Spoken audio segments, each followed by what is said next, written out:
அஸ்ஸலாமு அலைக்கும் வீவர்ஸ். ஒரு ஊரில் ஒரு அம்மா ரொம்ப அழகான ஒரு பெண் தேவதையை பெற்றெடுக்கிறாங்க. அந்த பெண் தேவதை வளர வளர கூடவே அந்த அம்மாவுக்கு பயமும் வளருது. இந்த சமுதாயத்தில் நம்ம பெண் குழந்தையை எப்படி நம்ம சுதந்திரமாக வளர வைக்கிறதுங்கிற பயமும் வருது. அவளும் நாளடைவில் பள்ளிக்கு செல்லவும் ஆரம்பிச்சிடுறான். அப்புறம் இந்த பெண் தேவதை கூட இந்த அம்மாவும் பள்ளிக்கு போகிறது, அழைச்சிட்டு வர்றது அப்படிங்கிற வேலையை இவங்க செஞ்சிட்ருக்காங்க.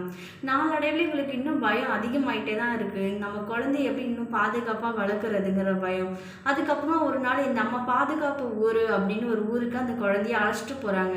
அந்த ஊருக்கு போனதும் இந்த பெண் தேவதை கேட்குறாங்க, எதுக்குமா நம்ம இந்த ஊருக்கு வந்திருக்கோம் அப்படின்னு சொல்லிட்டு அவங்கள்ட்ட கேட்குறாங்க. அதுக்கு அந்த அம்மா சொல்கிறாங்க, இந்த ஊர் பேர் தாம்மா பாதுகாப்பு ஊர். இந்த ஊரில் பெண்கள் ஆண்களுக்கு மரியாதை கொடுப்பாங்க, ஆண்கள் பெண்களுக்கு மரியாதை கொடுப்பாங்க. ஒரு கணவன் கூட தன் மனைவி இடத்துல அவனோட அனுமதி இல்லாமல் தொட மாட்டாங்க.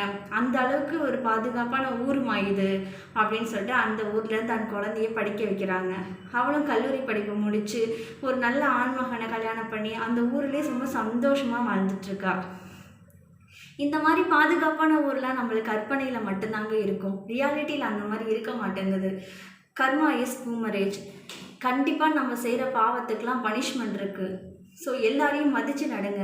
எல்லாருக்கும் அவங்கவுங்களுக்கும் தனியாக ஒரு உணர்வுகள் இருக்கும். அதை நம்ம என்றைக்குமே மதித்து நடக்கணும். இன்ஷா அல்லாஹ்.